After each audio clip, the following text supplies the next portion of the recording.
diu del binding, com s'han de treballar les sessions, quin és el paper de l'entrenador, i el que els estava dient que és super important és que les sessions de velocitat hem d'intentar mantenir un ritme super constant i el nano és el que va a cavall vostre, no vosaltres esperant el nano.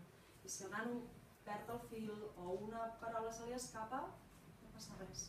Sí? És el que els deia, fins a un 20% d'errors entenem que estem dintre de la normalitat.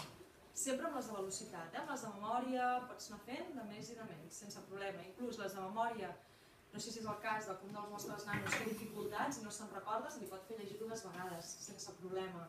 Se li pot dir oralment inclús, sempre ajudant-lo. La filosofia és que el nano no se senti, més si té dificultats, solo ante l'abismo, no? Al contrari, falqueu-lo sempre, ajudeu-lo i que sigui el més lúdic possible, que ell no senti que se l'està avaluant.